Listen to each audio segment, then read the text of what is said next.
इंसानी अमृता का इकलौता सबूत, और ये हकीकत इतनी डरावनी है कि रूह कांप जाए।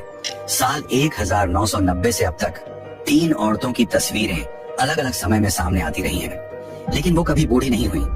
पत्रकारों, इतिहासकारों और यहाँ तक कि फेशियल रिकॉग्निशन एक्सपर्ट्स ने इस राज को समझने की कोशिश की, लेकिन जितना ज्यादा वो जांच करते गए, मामला उतना ही डरावना होता गया। सबसे पहला सुराग 1990 की एक तस्वीर से मिला। लंदन के एक विरोध प्रदर्शन में एलिनोर ग्रे नाम की एक औरत की तस्वीर ली गई थी। समस्या, 1922 में वही औरत न्यूयॉर्क के एक अखबार में दोबारा दिखाई दी, बिल्कुल वैसी की वैसी, बिना एक भी झुर्री के। और फिर 1987 में एक टूरिस्ट ने पेरिस में एक फोटो खींची और वहां भी वो मौजूद थी, बिल्कुल नहीं बदली, मानो उसके लिए वक्त का कोई मतलब ही नहीं हो। लेकिन एलिनोर अकेली नहीं थी, 2 और औरतें भी इसी तरह इतिहास में बार बार दिखती रहीं।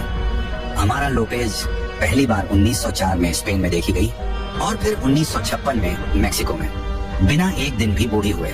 युकी नाकामुरा 1977 में जापान में पहली बार उसकी तस्वीर ली गई और फिर 1991 में दक्षिण कोरिया में एक विरोध प्रदर्शन में मौजूद थी।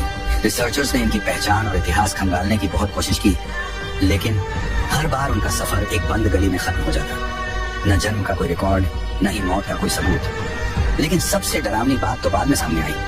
एक लीक हुए गोपनीय दस्तावेज में इन औरतों का जिक्र किया गया था। ये ब्रिटिश इंटेलिजेंस के एक पूर्व एजेंट ने लीक किया था। फाइल में इन औरतों को गार्डियंस ऑफ द व्हील कहा गया और दावा किया गया कि उनका सिर्फ एक मकसद है, ये सुनिश्चित करना कि इंसान कभी उस सच तक न पहुंचे जो जिंदगी और मौत के बारे में हमारी पूरी समझ को बदल कर रख दे।